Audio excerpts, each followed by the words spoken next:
Ndërojmë temën e informacionit, prindërit e kohës së sodit mburen me fëmijët e tyre se sa të shkathët janë në përdorimin e teknologjisë, por harojnë se në këtë mënyrë bëhen fajtorët kryesor të shumë pasojave që më pas do të vinë në shprehje tek po këta fëmijë gjatë periudhave të zhvillimit të mëtutjeshëm.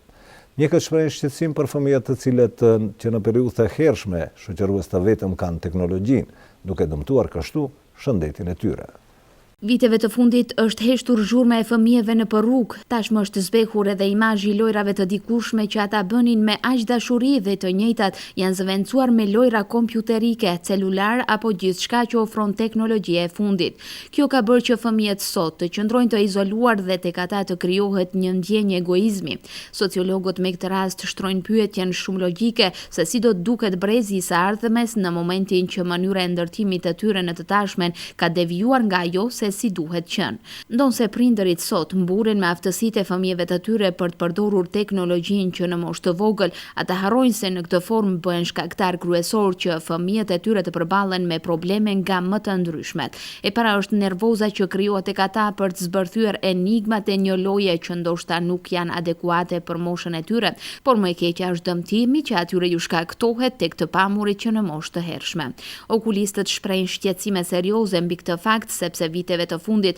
shkon në rritje numri i fëmijëve që kanë dëmtime të syve që në moshë të vogël dhe kjo pikërisht nga ekspozimi i tepruar para mjeteve të lartë përmendura teknologjike, të cilat reflektojnë rreze ultravjollce. Dr. Xhemil Aliji, okulist në Spitalin e Gostivarit, apelon për më tepër kujdes nga ana e prindërve, të cilët herë nga padia, por herë duke u përkushtuar karrierës, nuk merren mjaftueshëm me fëmijët në këtë drejtim. Ndërkohë ai njofton se problemi më i madh që mund t'i shkaktohet fëmisë në këtë formë që në moshë të vogël është humbja totale e shikimit. Përdorimi i pakontrolluar i teknologjisë ka iniciuar edhe probleme të tjera siç është mungesa e aktiviteteve fizike, ku përpasoj fëmijët përballen me deformime të ndryshme fizike. Mjeku pediatër Fatmir Kaprolli njofton se organet kompetente duhet që të angazhohen drejt parandalimit të këtij trendi negativ që synon rritje të vazhdueshme, sepse nëse këtë problem e lëm të trashet akoma më shumë, pas disa vitesh pasojat mund të jenë të papërmirësueshme. Koha moderne pak kjo teknologjia pak e degeneroi këtë problemin e mbajtjes të drejtë të trupit edhe fiziologjik në që themi të trupit. Teknologjia do të thotë kompjuteristika, gjatë kohërin fëmijët në kompjuter, para kompjuterve ose para laptopve, edhe kjo ndikon shumë negativisht në formimin e drejtë të trupit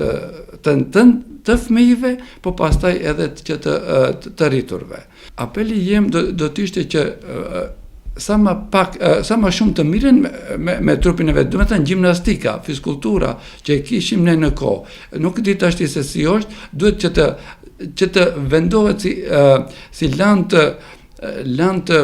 mos e them bazë, po shumë me shumë kujdes